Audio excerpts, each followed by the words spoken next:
Yes, sir. Man, you see, Sha'Carri Richardson got rolled on, bro. What the fuck? Oh yeah, twice. She 2 times. She didn't even make the qualifying. She didn't make the qualifying, bro. Oh, girl ran 21.7. She was blazing. The girl from Kentucky. Crazy. So I guess nobody else caught that, huh? Yeah, you weren't the only one. I'm like, she fell off sports, hard, bro. We know you don't watch no sports, food. What are we talking about?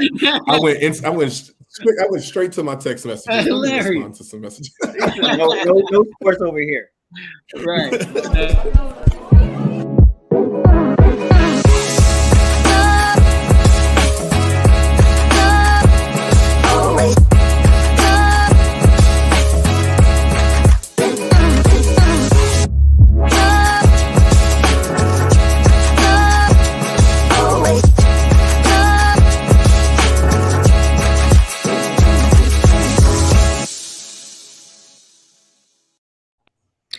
And we're back. We're back.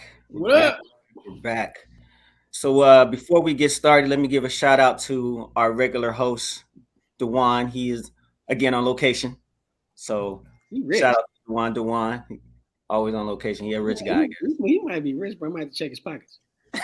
Might have to see what he got. He is rich. Stay gone, bro. What's going on? Stay gone. Come on, man. Let's get into it. But yeah, we're gonna get into a nice discussion. One that we tried to give you guys earlier this month, but we wasn't able to do it. But however, Dre was able to come back to discuss his truth. We're gonna get into some talk about pride, perspective, and how things transpired over his lifetime. Before we go into it, Dre, here, tell people about yourself. Well, what's up?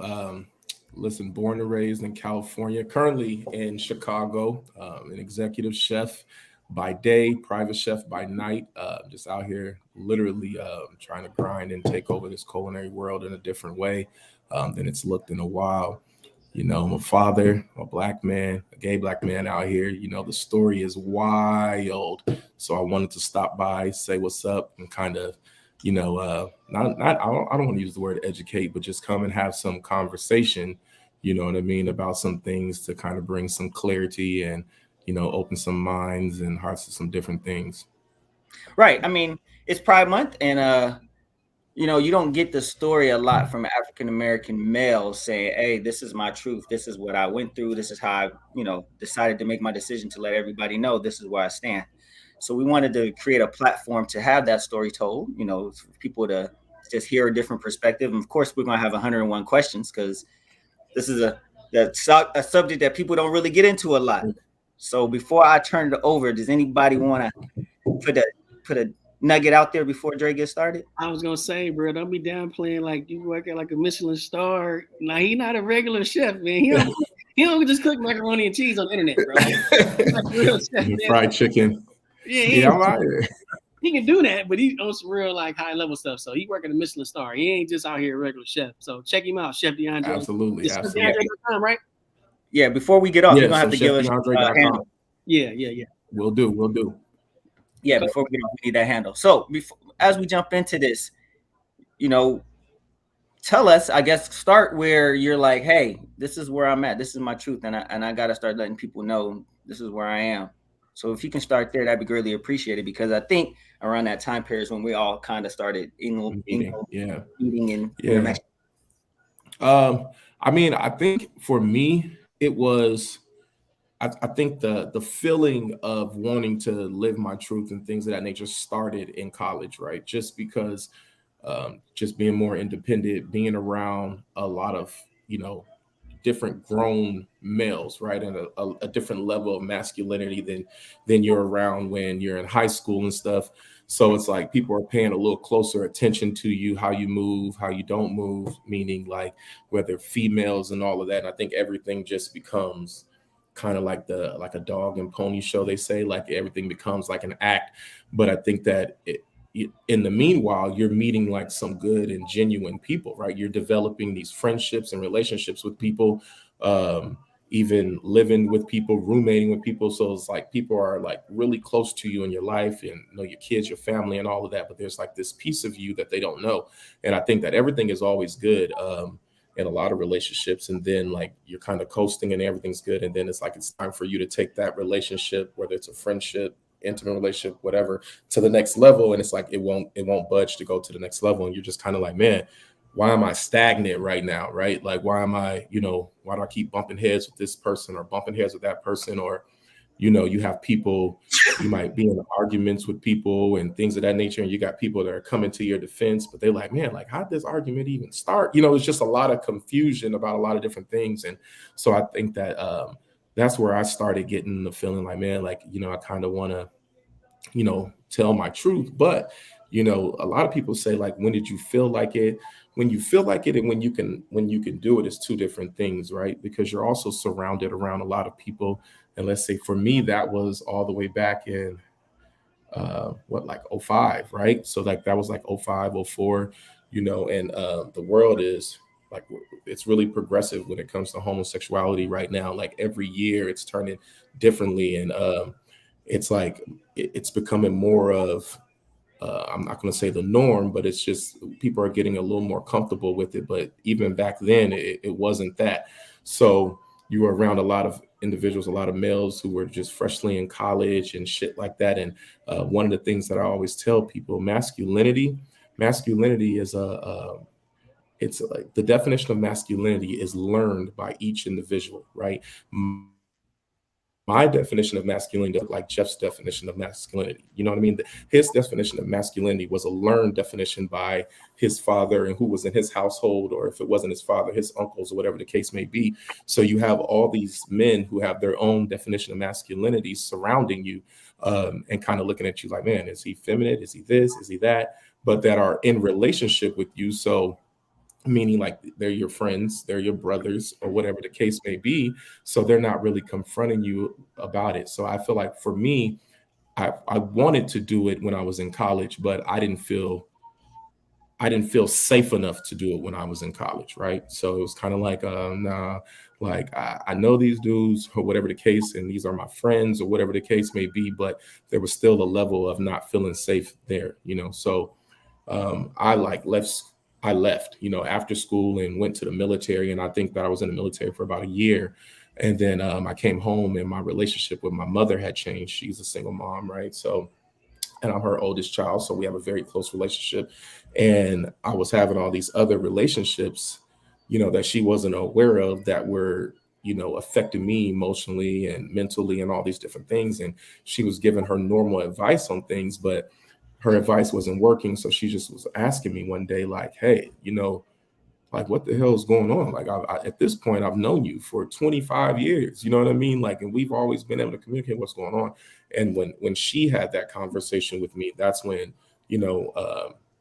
I felt comfortable to say something to her. And then once I broke that barrier with my family, my mother, my brother, my sister, then it was just kind of like, everyone else, as I felt the level of respect, I would share it with them. So I would say, to go back to the original question, is like when I felt like I wanted to say something would be in college, when I was surrounded by different levels of masculinity and, different men that were surrounding me that I was considering to be family or friends.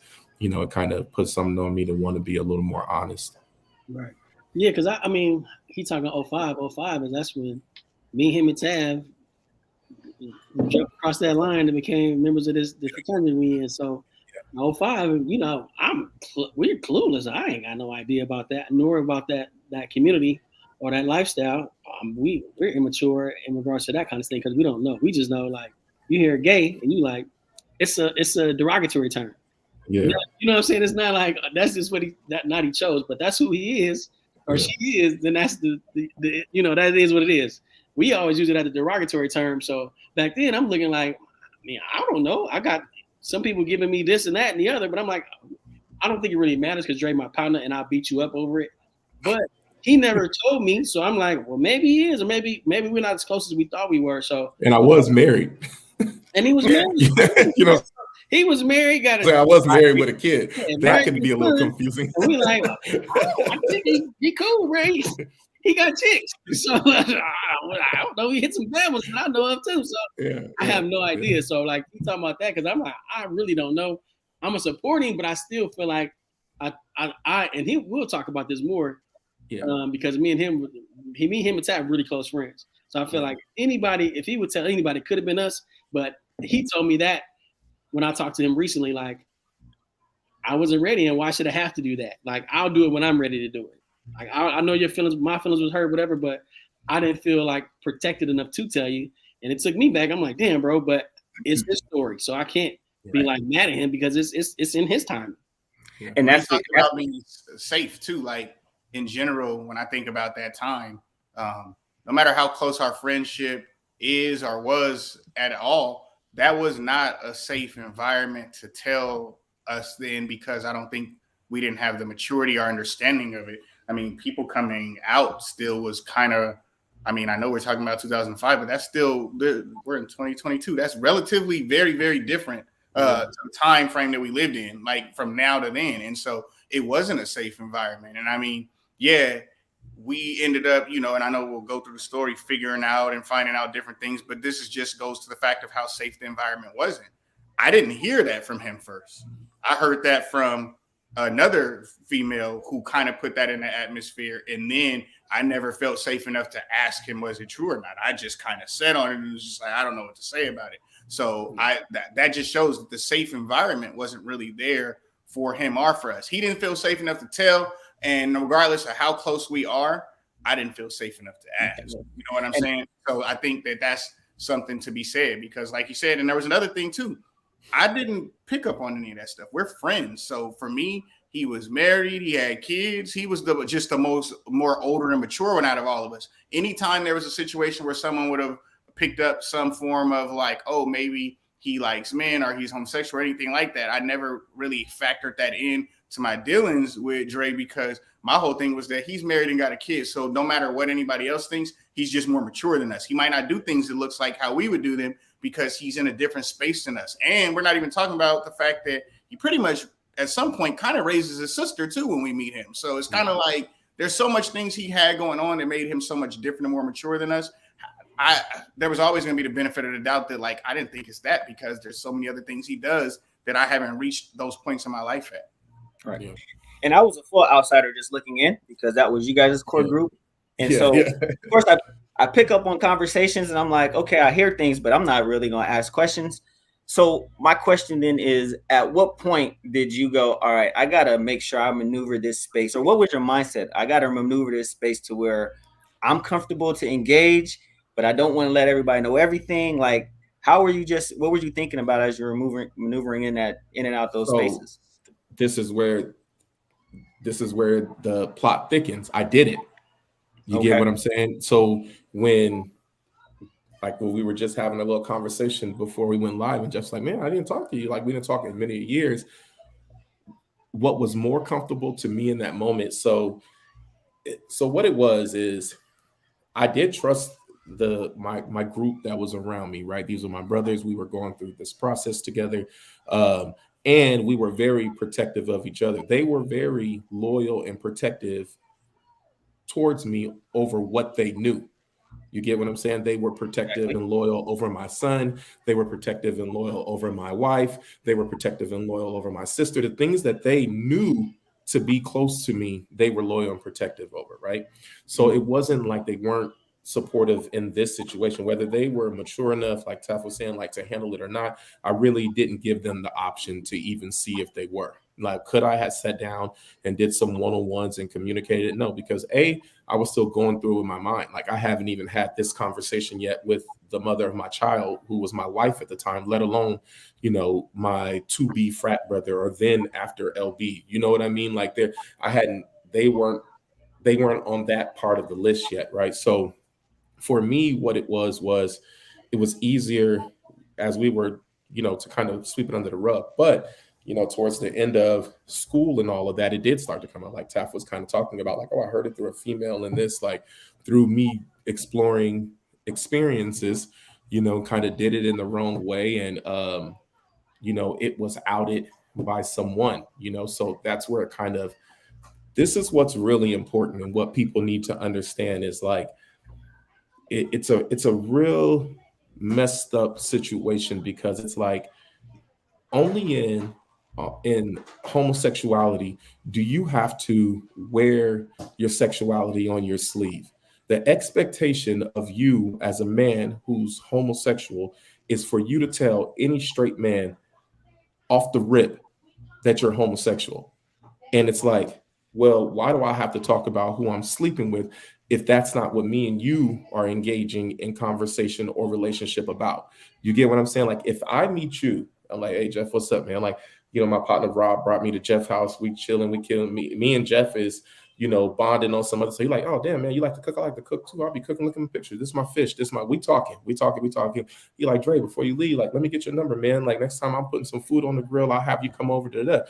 We do all of that. At what point am I obligated to tell Jeff that I'm gay? So if I go to Jeff's house, me and Jeff chill, he bring me to the fish fry, he do all different things. I'm over at his house, I'm with his family, I meet his son, I do all those different things. Only in that realm of homosexuality am I looked at as being DL, am I looked at as being like I'm hiding something because I didn't disclose to Jeff my sexuality, right? And so what I decided was, when they heard these things, when everyone around me who this was like my family, like Taff had said, like he heard it, or Jeff said that we heard it, but we didn't really know. No one brought it to me, right? And so when it was finally brought to me, it was brought to me in a group setting that, to me, where I was in life in that moment, was disrespectful. And then everyone sitting at the table that was being disrespectful was everyone that I called family. So at that point, for me, for the note, I want to say I was not there that day. You weren't, by default, because you're always late. That's the only time you should have been late, brother. Yeah. Hey, and like Kanye said, I'll be late for that. But that's not nothing I would have wanted to go to neither, though, personally, right? Because my relationship with you is different. Not that type of setting. Oh, right. I don't want to do a call to the carpet. Talk to that, yeah. When it comes to stuff like that, I'm glad I wasn't there. Yeah, and to finish that, Paris, and so what I did was I just detached, and that was everybody. So what was interesting was when I went to Texas for work not too long ago, and I sat with Jeff and I sat with Dewan. Like Dewan, it was the funniest shit. Me and Jeff had talked, right? Dewan was late too. He was handling some business. Me and Jeff had went through probably about 55% of this. So we good, like we talking and now we having a drink. So Dewan came in, and I could see him, he kind of listening to the conversation stuff, and he like, damn, but we were so cool. Remember you used to pick me up from the airport? I'm like, bro, he was like, I had nothing to do with it. I didn't even live there. Like he get caught in the crossfire. He had nothing to do with what's going on. And to talk about that situation with Drake, because I believe I was there for that conversation. Yeah. I was embarrassed after it. And I would say embarrassed for everybody, for you, for us, because it was aggressive. Like the person was actually, the people around was kind of like it was aggressive. It wasn't like a loving environment. And I didn't ask any questions. I just kind of was there. Shocked. Right. Because I was like, I can't ask this man that in this form. Right. And this way, because it was really aggressive. And it wasn't with compassion. It was on some I don't know the word I want to use, but it wasn't being compassionate. So it was unfortunate. But it was ignorant, and it was young, and it was a whole bunch of everybody was all of us was young. There was no way that type of conversation should have been being facilitated by the young levels of maturity, right? That was in there, right? You know what I mean? There was nobody in there that could say hold on, this is not. And listen, I was young too. You know what I mean? So it wasn't.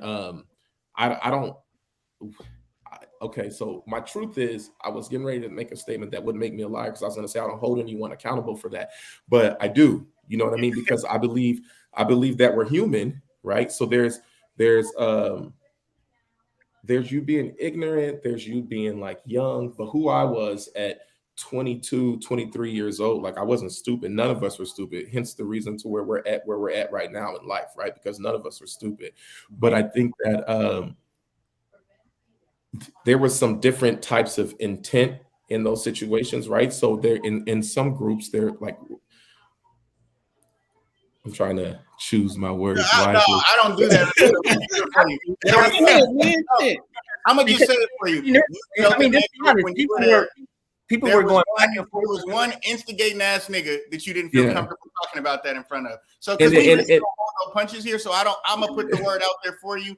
Because whoever don't like it, they can ask me about it and they know they can come catch this face. Yeah. Instigating ass nigga you don't like and you didn't trust, and it is what it is. Like, and then there was previous issues with certain people, you know. So it's like certain people just don't like you as a person. Like I didn't come into the group like needing an identity. I didn't come into the group like needing shit. Like I came in, you know, Noops in my family and my blood. I came in, you know, very, you know, just I'm here to do this type of attitude. Like who I am today was who I was then.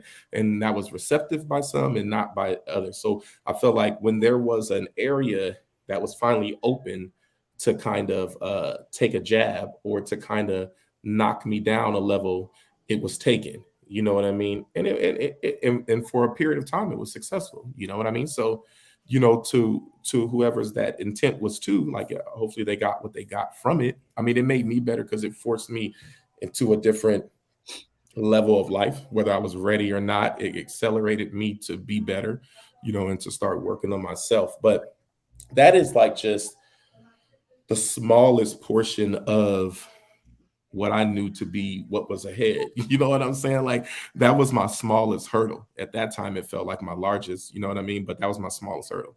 And I'm glad you said that because I was going to ask. So, because you mentioned I had a kid, I had other situations going on. So now that, you know, engaging with your fraternity brothers, how did you now switch just to like, now I got to do this in my life? Well, I handle it in like, in order of importance to me. You get what I'm saying? Like, I approached it to where what was most important to me. I mean, my son was still really young. You know what I mean? I don't even think Zaire. I don't even think we had Zaire yet at that point. I think maybe he came a little bit after that. I'm not sure. Yeah. But like, I think we was done with school at that time. Yeah, when we had him, right? So it was like, to me, it was like, okay, so let me get into it with my mom and my sister, really my sister too, because she was a part of the community, right? So my sister was like, so I'm like, let me tell her what's up because she gonna be going hard, you know, she gonna be ready to fight, curse out, everything else. So it's like, let me put the truth in her ear first. We were standing in man, I hope she's watching. I gave her the link. We were in I want to say when I told her it was in Safeway or something like that. It was some random shit, grocery shopping. But like I was like, let me put it in her ear because I need her to hear it from me before she hears it everywhere else, even though she had been hearing it. And I mean, I grew up with them, so I'm sure her and my mom already knew what was up. But you know, it put what it did though was it put a real bad taste in my mouth. Not only it took me a moment to recover, you know, with my fraternity, no matter where I went. And it took me a while to recover with men in general, which was like horrible, right? Because then I embarked upon a career that would then later take me away from all of my loved ones, all of my friends, and drop me in different communities to where I would have to build relationships every single time I moved somewhere with being in the military.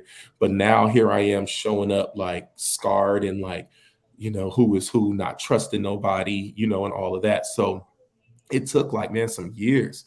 Like it took probably, I would say like, honestly, like a solid 3 years for me to get.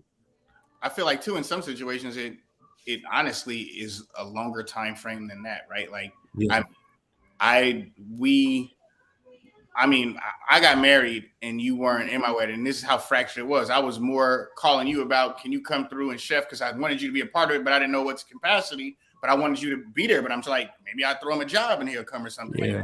But at the same time, there's also like, I have a whole situation. 20-year-old, about to be 21-year-old, that's now a Delta that lives in my household that's never seen you, but has heard about you. Even my wife, until we came, you know, to your brother's funeral, rest in peace. Like she had heard about you for all these years, but I'm now like in this relationship, married and everything, where it's like, wait a minute, like, I mean, I've heard about him, but I don't know him. But if you really look at the core thing, and she met, you know, your ex-wife at a wedding. So if you look at the core, There's a lot of pieces that had to get put around you in a time space in which we all lost because we didn't know how to deal with that whole Yeah. situation.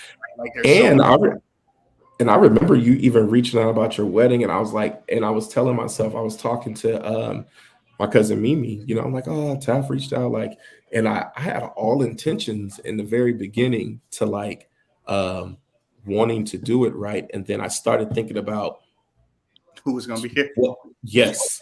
And what doing it would look like. You know what I'm saying? Yeah. So then I was like, but then me and you had so much conversation. So again, it was easier for me just to retreat from it. You know what I mean? And just kind of, which is never the right thing to do. You know what I mean? I'm raising men right now, right? And I would never say like just run away from it.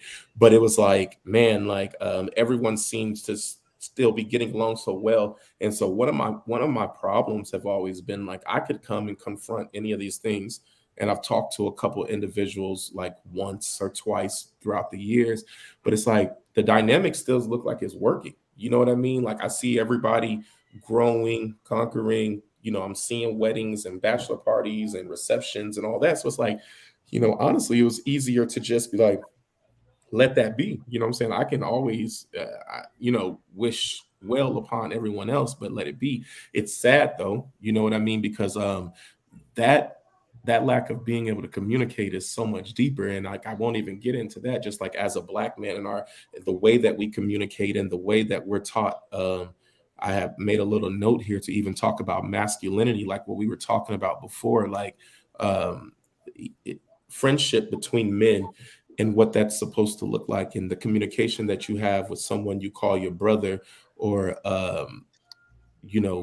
without being worried about how someone is looking at it, right? So it's like I'm your brother, I'm openly gay, whatever the case may be. Do you watch how you communicate with me and the things that you say to me, around other people because of that? You know what I mean? And it's like oftentimes men do. You know what I mean? Who they are to you, when they're communicating with you one-on-one is not exactly who they are. And for me, that's not okay for me. So I protect my surroundings, meaning like I'm not who I used to be, right? So meaning the only way that I could protect progressively being a better man every day is to make sure that I don't put myself in situations that compromise the person that I am today. You know what I mean? Yeah. And some people I don't know if I have the strength to maintain being who I am today. You know what I mean? So with those people, I choose to say like, not yet. Sure. So you would say something about communication? My bad. I wanted to ask you about a situation that kind of is reflective of like all of our relationships. Mm-hmm. So you have relationships with some of the other sorority girls that you are close with from varieties of them, from all of the Divine Nine areas. You also have like our mutual friends, like the nieces and the fays and things like that. At some point in time, just as we all watch social media, like you said, and make opinions, it appeared as if even though we had kind of lost touch our closeness to each other, you maintained a closeness to them. Did you ever feel comfortable in a space where they may have known more information than we did? And I think the only reason like I think about it, even though I wasn't mature enough or anything, I feel like even after like that whole situation and rumor mill spread it, like I don't think it affected the way that I hung out. Like me and you still hung out. We still went to clubs. We still went places together. I might not be asking you about what's going on or trying to get clarification. You also have going on in life. Like you said, you having an whole another baby and things like that. Yeah. I mean, there's a space in which I guess some of the things you were doing also made it comfortable for me to also be in a don't ask, don't tell situation. Yeah. That deteriorated us at some point in time. Did you feel more comfortable in your relationships with them having that conversation? Because it appeared you guys maintained a closeness that you lost from us, and it may have even strengthened with them. Yeah. I feel like with women, it's a little different. Women are a lot more comfortable with communicating, right? So especially, so the thing is, a woman can communicate with a man about his sexuality as long as he's not trying to sleep with them. You get what I'm saying? So like if you could be my bisexual, my gay friend, and I'm all good. Like, what's up? What's up? Like, you know, like they're good, they're positive, right? But at the moment that you made a talk to them or were trying to talk to them and you weren't upfront about that, then the communication changes.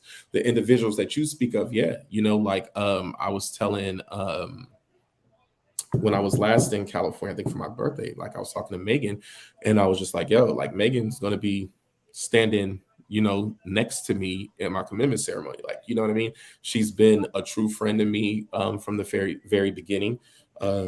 When there was a question that needed to be asked, she asked it in a safe and a respectful place that was only between us two. I respected her for that. I gave her a respectable answer.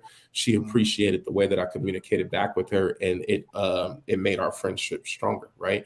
And with her, I met, you know, same time I met most of my LBs, right? So like, or right after, like, is when we became all friends. And the other ones, which is kind of interesting because the other ones that I'm friends with, you know, the one who started all of that is a part of, you know, their group, but there's a lot of them who now, you know, they reached out individually, you know, like, I just want you to know, da, da. I think people just grew up, you know, and I think that what is funny is, I would be 120% honest.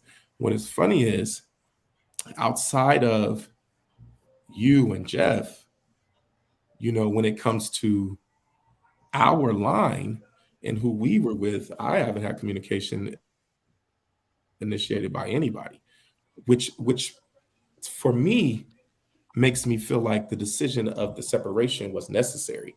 Of course, I was very close with, you know, you and Jeff. Me and Jeff lived in the same house. You know what I'm saying? Me and you and Jeff, we all lived in the same house at one point in time. You know, Much, so yeah.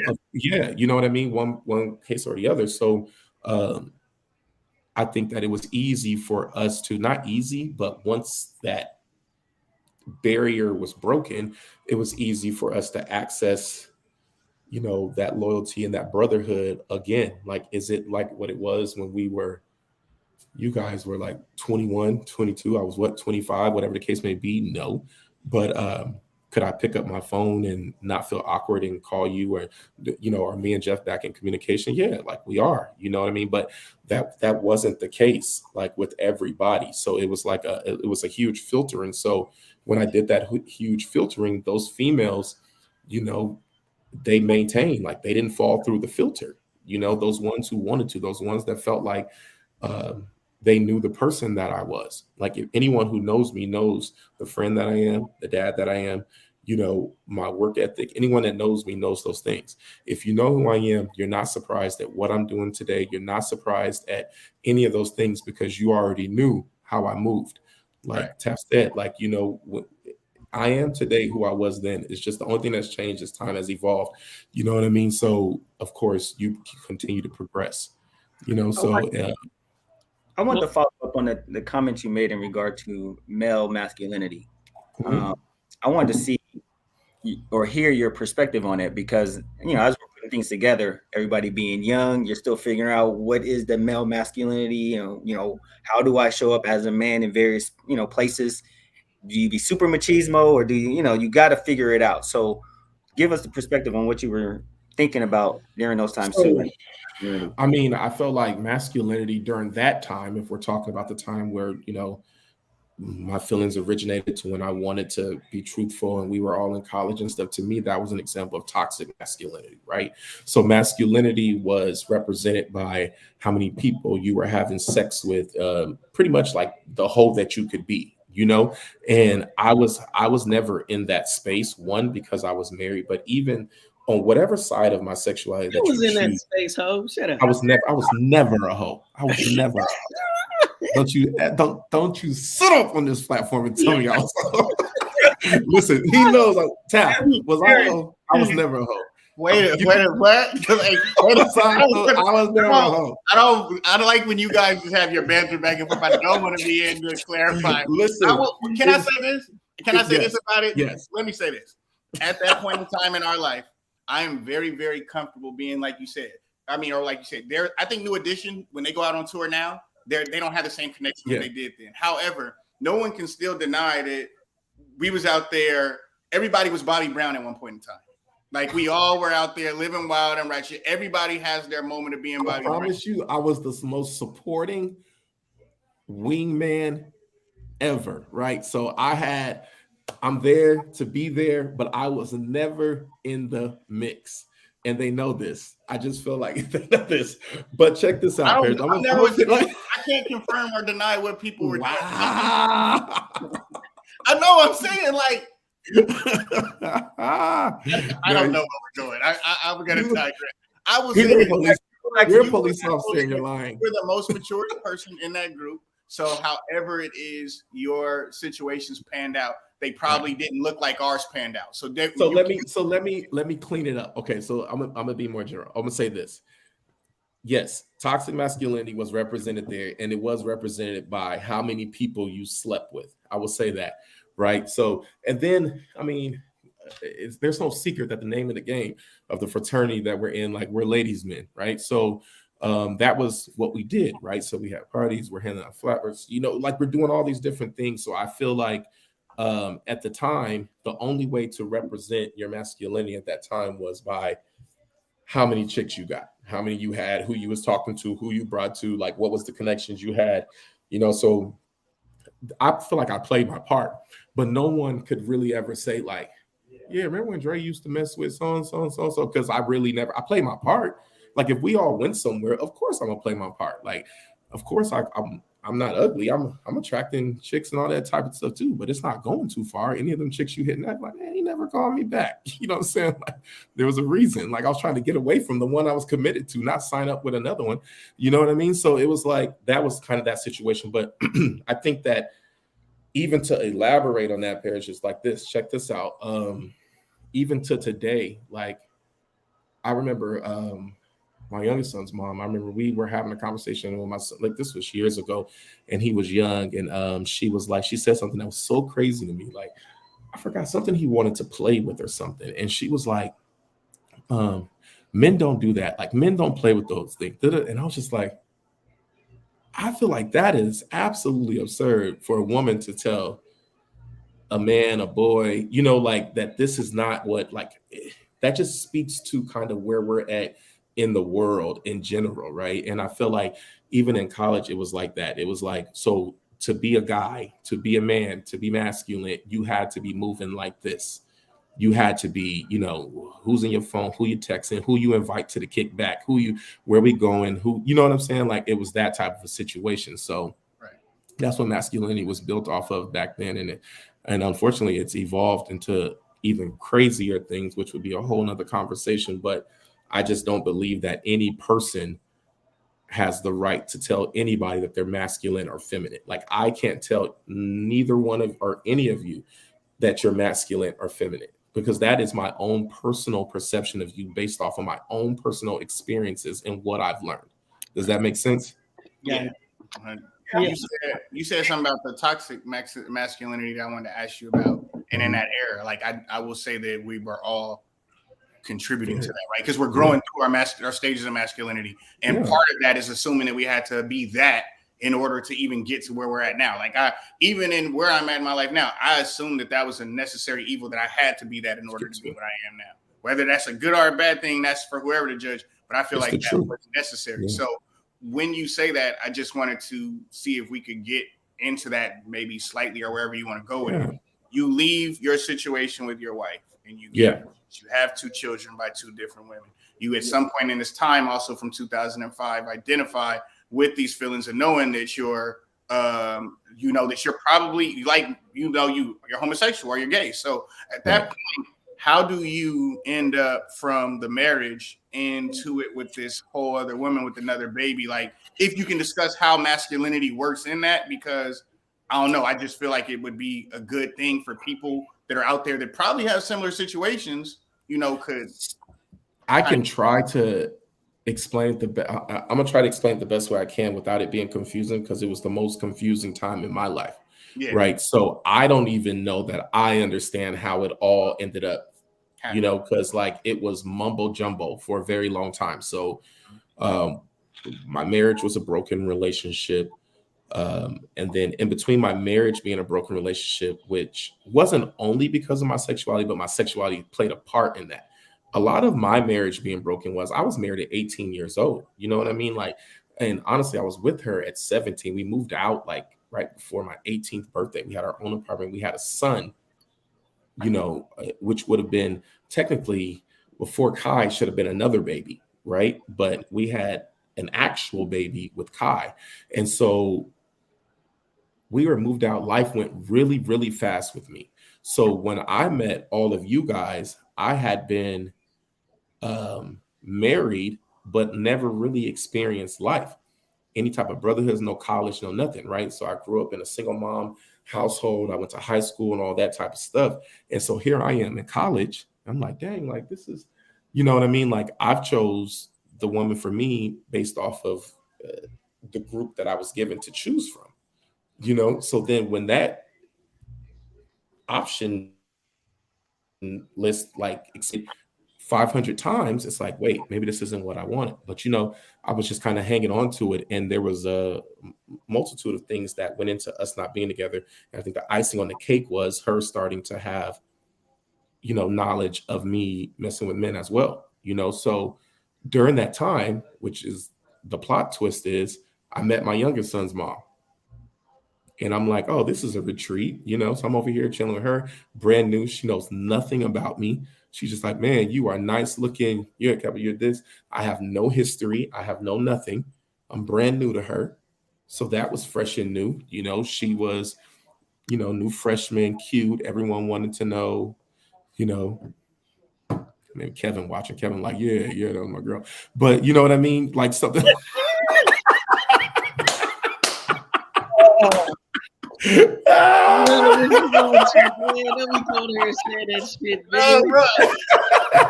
But no, I'm just kidding. All jokes aside, but my frat brother did know her first.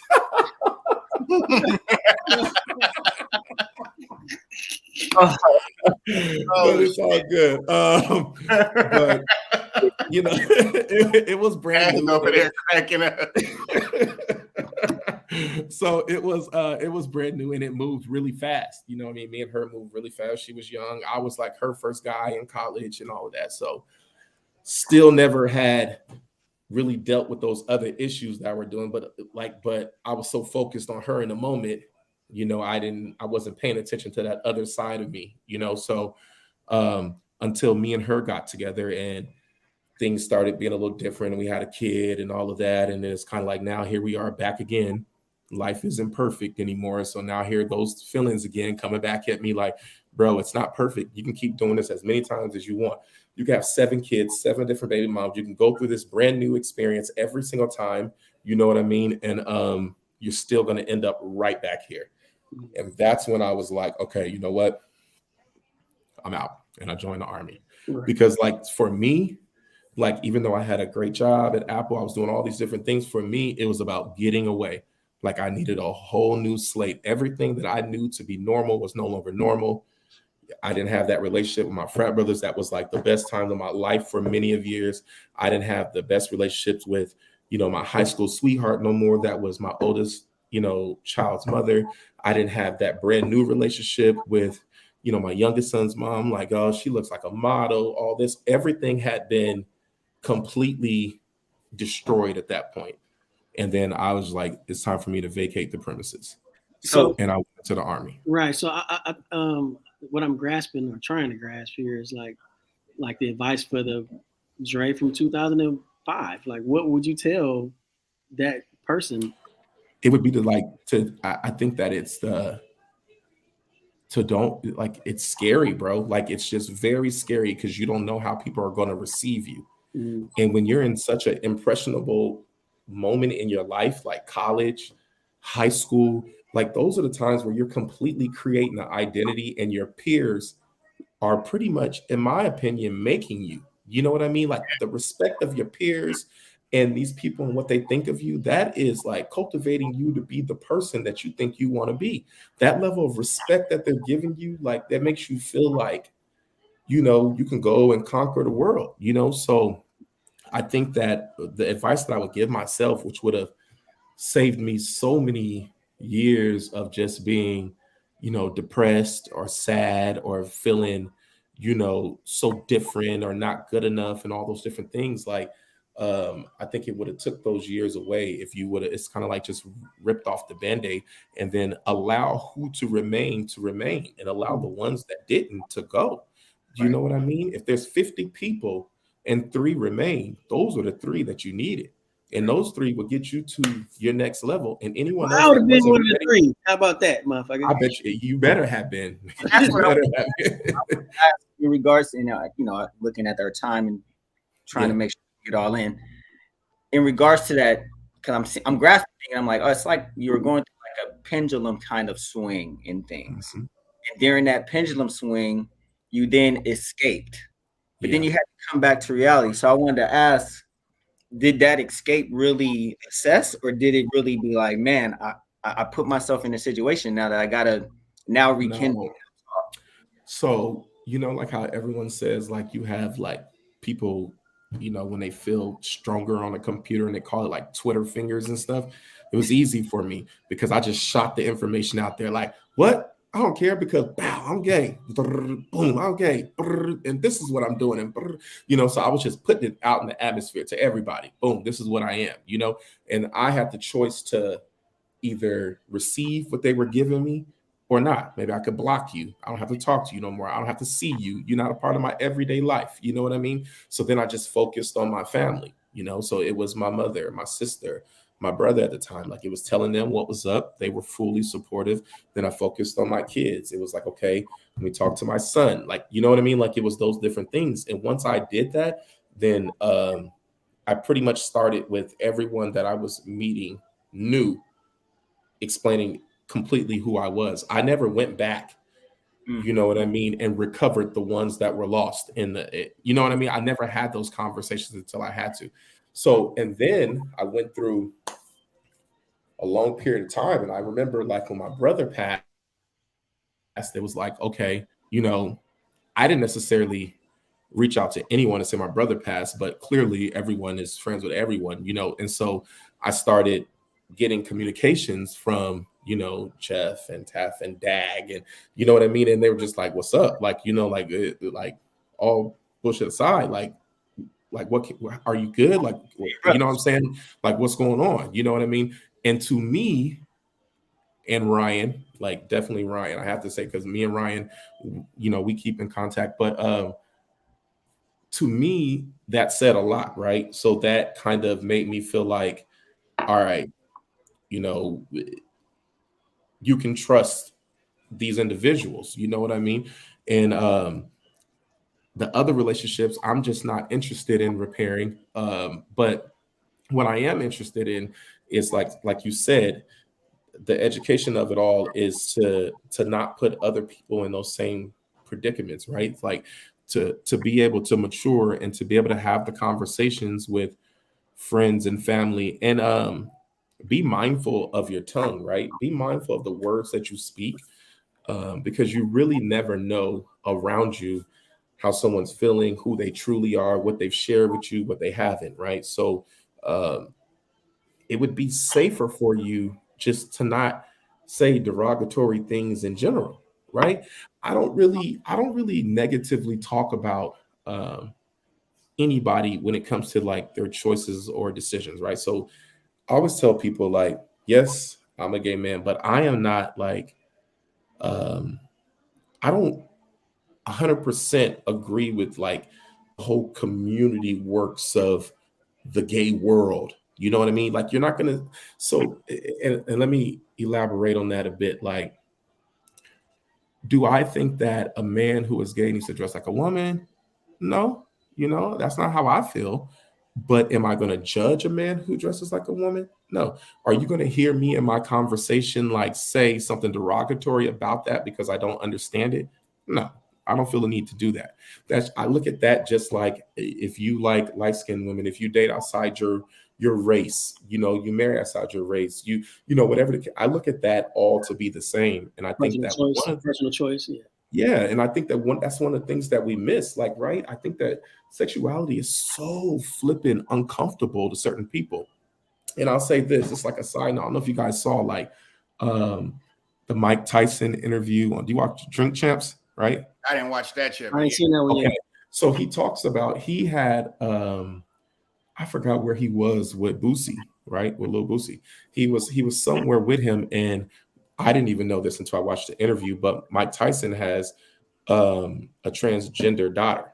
Mhm. And so, and knows Lil Boosie, he is very vocal about homosexuality and stuff. And he said when he met Boosie, he's like, I'm gonna ask him one question. He's on Drink Champs.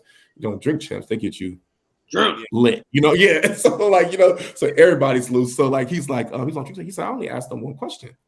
He was like, he asked Boosie, like, are you gay? And Boosie's like, what you mean? He was like, because I don't know anybody else who cares about something like that, like unless it's a part of you. Like, like why do you care so much about homosexuality?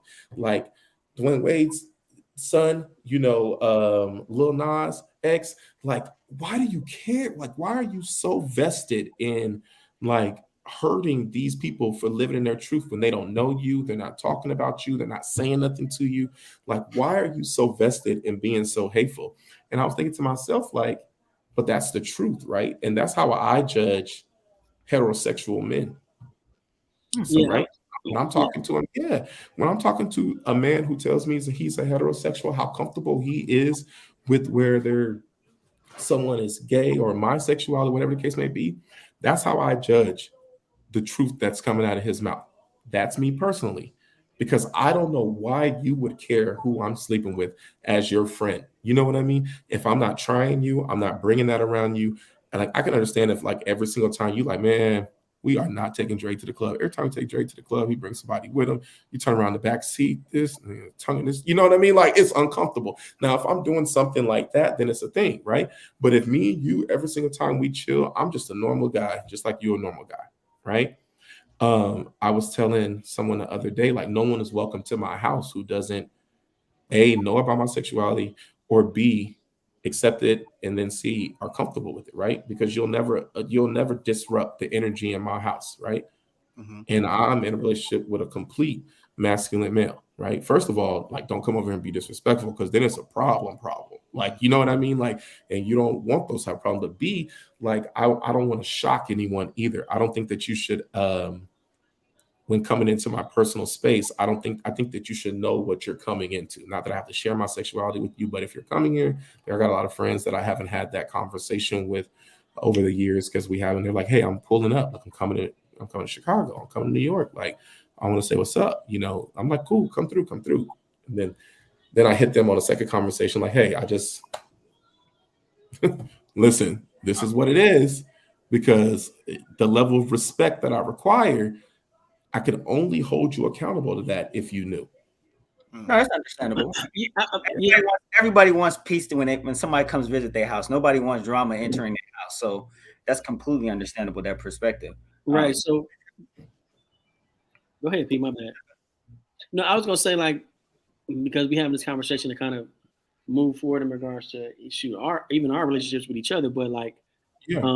in general, like, because we asked you what would you tell Dre, but what would you tell us, like, back then, like, you know what I'm saying, like, not what would you tell us, like, what could I have done better to make you feel more, because we was really, really close, like, nigga, you know what I'm saying? So it's like, what, because somebody's gonna be in the same predicament to where, like, I got some close friends or some family that I really, really love, but I'm not sure, and we're not talking about that conversation, but what could I have presented to you differently to be like, oh, Jeff, he be all right with it, or Tap would be, you know what I'm saying? So, like, as a community, what could we do, like, to put our arms around you, you know what I'm saying, or something for you to be like, all right, I feel okay. I feel supported. Yeah. I don't know that it was something that you could have done. I think that it's a individual thing, like something. I think it's individual, and I think that when you have individuals, like, I'll speak individually too. Like with you, I feel like there's no reason why I shouldn't have been able to sit down.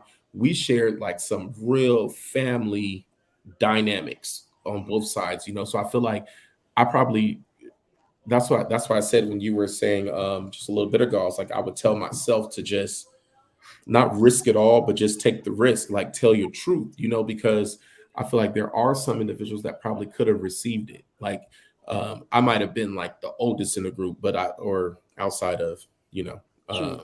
Yeah, you know, but I wasn't the most I wasn't the most mature. There were a lot of people like i.e. you who were on my maturity level, right? So it's like I think that it has nothing to do with you. I think going back, I would have just had the conversation. I mean, how many times were we just sitting in a house? You know what I mean? Or I'm sitting in your room, we sit wherever, like, and we just literally just talking about life, these situations, all that. It's like just I would have rather just had the courage to say it, and uh which is it's a big deal, you know what I mean? Because Right. you have to be prepared for that outcome. Now, some other individuals, I would charge them with, like you and Taft, I feel the same way about that, but and Dak. But some other individuals, I feel like you would have to have. I feel like they would have just nothing that they could have did in that moment. Honestly, I just feel like they weren't there maturity wise, and we couldn't fast forward them there. You know, I feel like you just share with the ones that are your safe place, the ones that you feel like are your family and friends, and you respect them to help you transition through that. And then I feel like if you do that to the ones that you love and trust, I feel like then they can kind of help you navigate around the other ones. I feel like if I would have told that truth to you, Taff, and Dag, if I would have went into that conversation that night, the dynamics would have been different, you know, or would it even have happened, you know, because you would have been like, nah, we're not doing that. Like, you know what I mean? If you would have knew what it was, you know what I'm saying? So I think that it's just about the comfortability of it all. But I think that it's so much bigger than just, you know, us and our brothers and our chapter and all that. It's like a society thing, man. Like it's a black male thing, it's a man thing, it's so big, it's huge right now, you know. I think it's kind of interesting too, though, what you were saying. Like, I kind of understand why you didn't tell me, at least. I mean, Mhm. I will say out of our group that you and Jeff were the most matures, and my relationship it was closer to you guys out of my whole line at the time Yeah, than the rest of my line. And I mean, that's okay. There's 13 of us, and we're fractured into different subgroups. yeah, Together, we are a collective, but we have our own little cliques in between. right, And I right, think shit, when whatever is happening on one end of the line opposed to the other end of the line, that is different. Different yeah, people connect for different reasons. I yeah, will say that I kind of understand it for myself though. I'm still like the baby out of the group. I was the youngest. I may have had a couple of things, you know, house right, or cars and shit like that. However, though, I was learning a lot on the fly from all of y'all, and I was always gravitating towards the oldest person in the group. But I also feel like too, like I was one of the first people I think that was like babysitting your kid, and I mean, yeah, I wasn't at my own house, and I didn't have food in my own refrigerators on my yeah, starving college student shit. I was at your house, like I didn't have to worry about that. Or if my mom was yeah, like, "Oh, what do you?" I'm like, I never really had to disclose nothing like that because I yeah. may have $7 worth of gas, but I know that's enough to give me the antelope and back on the. Right, you stupid. And I'm like, well, I'm at your house. You know what I'm saying? You're Like, right, yeah, yeah, I'm saying like there's with that type of dynamic and being around your family, I think that if the burden was heavy enough for you to carry, right? And me and Jeff had this close, significant, like intimate relationship with your family as well, right? And you're not even necessarily disclosing all that information to your sister. Because in reality, I mean, me and yeah, your sister are like damn near the And, same age, if not yeah, maybe a year apart. So there was probably a lot where you were like, damn, I gotta transfer this to them. And at this point in your life, I feel it was more of a burden because you didn't know how to live in it yet. So it yeah, could have been a burden you felt that only you wanted to be responsible for, which would have made sense to how our relationship is. You were going to take on more areas of maturity for all of us in which you felt we weren't mature for. So why wouldn't you have done that in a setting that was so much more personal to you, your life, your sexuality, and ultimately your masculinity, you know? yeah. I mean that's the truth, and I think that also something to look at is not even just from a Greek aspect. I think for the Greek aspect too, because like I think that we lost the whole meaning of what that was supposed to look like, right? That brotherhood aspect of it, the relationship, the friendship, and getting to know. Like I remember, like, you know, interest processes should look a lot different, right? You should be getting to know, like, being invited to the cookout and all these different things, like just learning the dynamics of these individuals and their lives and all those different things, like to build a friendship.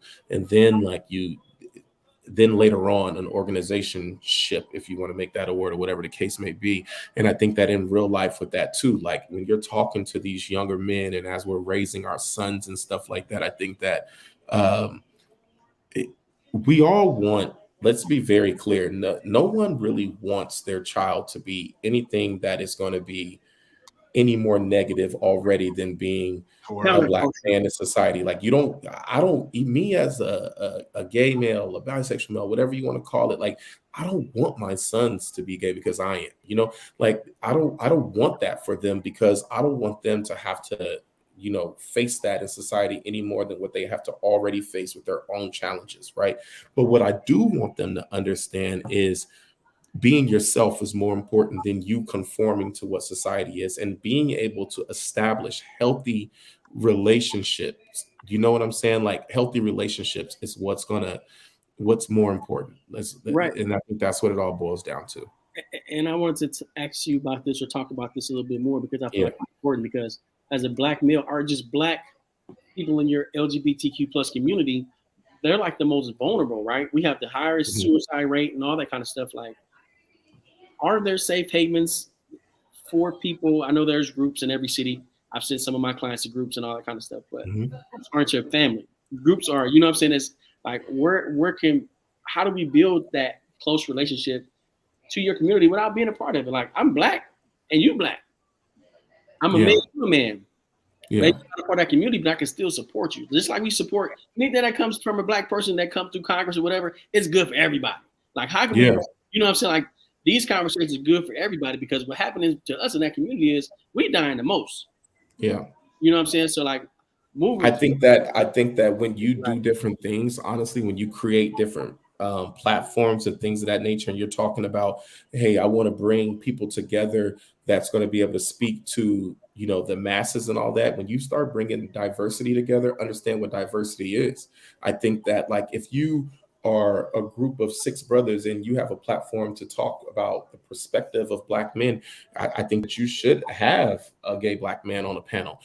I think that when it is Pride Month, you should do things like you're doing right now. You should be speaking about it, right? And it's not something that I'm not going to say only, it's like Black History Month. Do we only want to be celebrated in February? No, but it's like, we'll take what we can get right now because it's more than what we had, right? And I think that also it's like, I don't think that you have to proactively go out and do anything to say, hey, I support.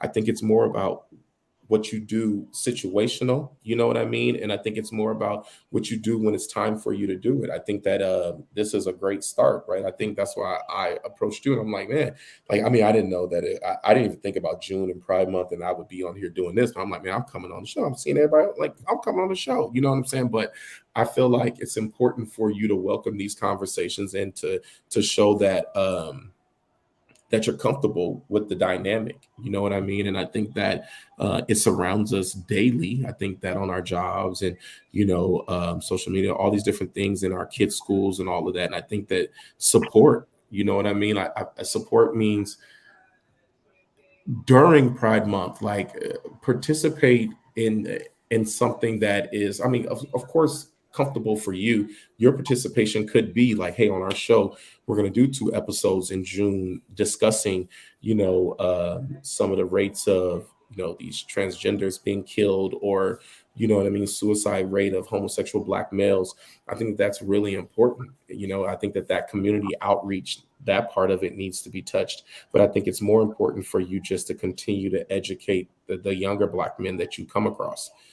I think, Taff, in your line of work, like, I'm sure you come across it all the time, like being able to just be the voice of, like, listen, I'm not here to judge you. I'm here to understand, like, you know what I mean? And being able to step outside of what your preference is and respect that this is just another individual's preference. And you know what I mean? And it's just like, treat people like humans and treat people like how you want to be treated. Treat them like how, just because you don't like something, you know what I mean? You're not ostracized because you don't like it. Like, you just don't like it. Like, you don't like it, it's fine. You don't like it. You know what I mean? We don't treat our straight friends any different because they're not homosexual. 98% of my friends are straight. And out of that 98, 80% of them know that I'm not. And I mess with them dudes. I'm about to start cursing. I don't know if I'm cursing, but I mess with them the long way, you know. And I'm not sensitive. We make all kind of jokes, you know what I'm saying? We'll I be got somewhere, it. I you got know it. what I'm saying? We'll be somewhere, you know what I'm saying? And they make a joke, and it's like, I'm not sensitive. I'm still the same Dre. Like, just because of I'm marrying a man don't mean nothing. He talks shit too. Like, we talk shit to each other. You know what I mean? Like, it's like, it's still accountability. It's like, man, it's so crazy that we allow who someone is sleeping with in their own personal private bed to judge the relationship that we have with them. And we're missing out on some great friendships, some family shit. Like, we're missing out on some great things in life because we can't get past that. So if we take away anything from all this conversation, is this: live in your truth. Don't worry about what people are going to say or who's going to be remaining after you drop your truth. Drop your truth. And those that are remaining are the ones that should have been there. And the ones that aren't, you know what I mean? And don't be angry at the ones that aren't. Like, their level of understanding, you don't know people's lives, how their pedigree, how they were raised, and how long it's going to take them to come around and be where you're at. You know what I mean? Like, you don't know no one's story. So I couldn't judge them, because then, you know, that's kind of hypocritical of me when I'm wanting to be accepted for who I am.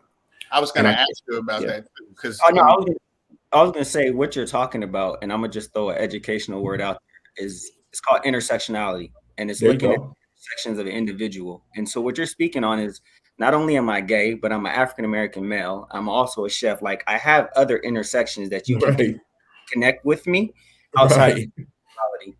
And so I Yeah. think that's something that some people need to learn, because you deal with the person as they approach you or engage with you. I'm interacting with that person that's engaging me with me right now. So Mm. I just want to throw that out there, because I think people just always go to, well, no, I have to, what you tell me who you are is what I got to deal with. No, there's other parts of me you have to deal with too.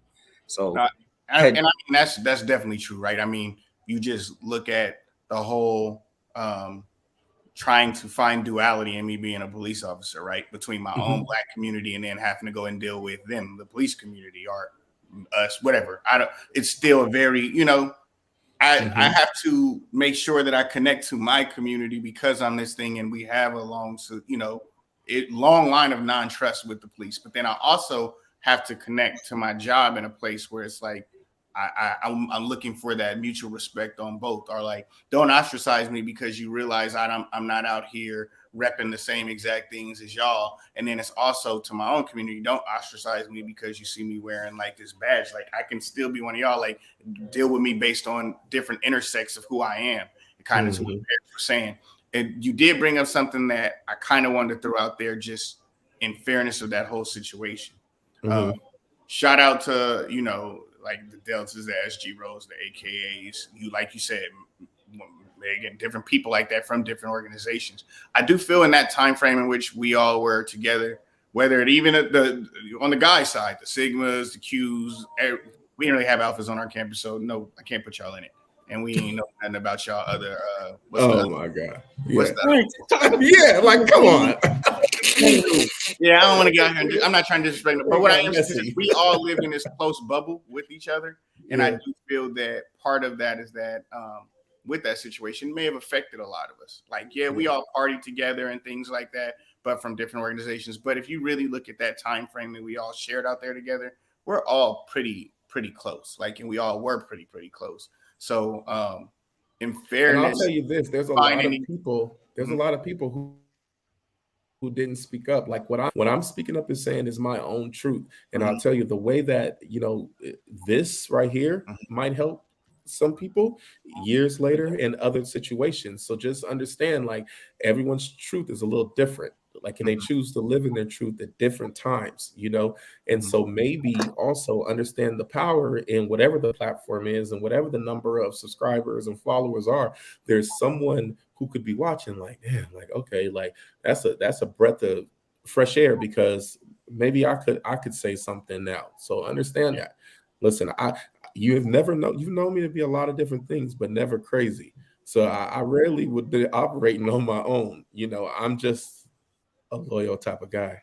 Yeah, no, I wonder about that. Like, honestly, for those that are watching, how do they feel? You know, like, there are people that didn't get a chance to you probably had those moments of closure and conversation with. So hopefully that yeah, right. I know we getting close to the time. But, yeah. Before we go, man, I think this is an important conversation because, like I said, man, I live with Tav, or you, whatever you're going by, Jacoby Tav, whatever your name is, bro. I live with him, and they. I'm trying to go by the name that they have less chance to fire me by. Whatever your name is, bro. I told you the feds be doing this week. Like, I prefer to keep my job, so I don't want my job. All right, whatever that dude name is over there. So I lived with him for a period of time, and during that time, this was about to be the recession was coming, so he had to raise the rent, right? I said, this motherfucker, I gotta go. Like, I literally have nowhere to go. DeAndre was like, bro, just come on to the house, man. You good? I got room for you. You know what I'm saying? I got a space in the house for you. And we did that probably damn near almost until I graduated. So, and the sad part about this, and I wouldn't say sad, but the unfortunate part was from like 07 to damn near within the last, when his brother passed and my brother passed in 19, I think your brother was like 18 or 17. We hadn't talked to each other in 10 years, bro. Like a person that I shared a space with, a person I consider my brother, my family, his family, etc., his mama, his sister, his son, the oldest one, I don't know the youngest one, but like that really was family. So to lose 10 years of that, like all the stuff that I missed in his life, his kid's life, the shit that he missed in my life, wedding, bachelor party, all that kind of shit is fucking unfortunate just because we was being ignorant. Yeah. Or because I didn't That's fucking the truth, bro. I didn't fucking be like, maybe I should have asked him. You know what I'm saying? Or like, I'll fight for him, but I ain't gonna ask him. Like this shit I'm on. Like you said, what? It's on. I will do that before I ask him that question. So that's the thing. I think I wish I could have did different. And I wish that if people that are in this gonna be in this predicament, because it's gonna happen to the younger group or the younger people in this world, bro. Tap in with your people, man. Love on them regardless of what they are, what they're going through. And I wish I could have done that because I would have had 10 more years in my pocket. You know what I'm saying? So before we close this out, let me say I greatly appreciate you, DeAndre, for coming and sharing your truth and your lived life experience, because many people are still not ready to do it. So I applaud you for stepping out and saying, hey, it's okay to do. Jacoby, did you want to have any last words before I allow DeAndre to share who he is again, how to connect with him, because he got some special things going on? Yeah, I mean, obviously, you guys know no topic is off limits. You know, we're not going to hold our tongue or anything like that. We're always going to come out here and do what we feel is an important topic to us or relative to us, because we know that what we do out here, someone somewhere else is having those same type of conversations or repeating what our history was. So I'm glad that we did get to do this. Just like Jeff said, there is so much that we've missed in all of each other's lives, but we don't know what it's like to live in the chapter of the life of 40-year-old man or 50-year-old man and 60-year-old man and celebrating wedding anniversary. So we have time that we can get back. Obviously, we can't do nothing about the time we lost, but thank you for coming on here. I'm sure there are people, because you were a popular person. We were very popular. They were impacted by the things that you said today because they were probably impacted by it then. So appreciate you for coming on. Definitely got to have you on topics not about this, because you are, you know, a chef and you killing it out there. So we got to talk about some shit like that, because I know it's getting old in my house. So I need some shit. Nah, man. First off, like, I thank you guys even for the opportunity. Like I said, this is the first step of many. And like Jeff was asking me, what do you do? I'm like, you're doing it. You know what I mean? There's nothing more that you can do. You take the resources that you have and you support in a way that is comfortable to you. And that's what this is, right? So thank all of you guys. You know, we are in the bond together, but then also the bond that you have with your frat brothers is it's an intentional bond, right? You have to work to have that. And I appreciate all of you guys for that. Just myself, you guys check me out at chefdeandre.com, chef DeAndre _ for IG, and then check out and make comments on my Chopped episodes. So that is chopped his fingers. Season 10, episode 47. Shut up. I'm going back on, so make sure you go and show some love. I think the episode is back free again. It was like $3 at first, but I think it's back again. But all the support, come to listen, I'm all over with my private chef work. I'm doing some great things, and I got some. How much is it a plate? Like, A lot. offline? It's a lot. No, it's a no, lot. it's I'm on my Kanye. I'm on my Kanye when they asked why no, his is it why like the it's a Yeezys lot of aren't in. it's a lot? Yeah, it's a lot. Hey, But tell him you you know do what the I mean? virtual. You do the virtual shit I too, do. right? That's what I was trying to say. I'm not trying to eat no food in a fucking metaverse. No, I'm not virtual. Like But listen, reach out on the website. We do cooking classes and stuff like that. We do the cooking classes online. You know what I mean? They're pretty dope, man. Our other one was really successful. It's called Sip and Saute. You know what I mean? Like, it's a great date night. You have couples together, whatever, put it on the big screen. You guys cook along with me and all that type of stuff. It's real fun, man. We make signature cocktails. Listen, I appreciate all the support, and I appreciate all 4 of you gentlemen. It's always been a great experience. I don't talk about the time that's been lost. What's more important is how we move forward. Love you all, man, to death, and I appreciate this time. Yesterday's prices, today's prices. So thank you for sharing. No, but seriously, when we log off, I hope I don't got to pay full price. I want to continue talking about. I don't want to. No, when we log off, I can't pay full price. I don't have the money. Listen, log off. I need to know the real price. Get this. Bye, everybody. Peace. Hey, what you talking about? You talking about eating food in the metaverse?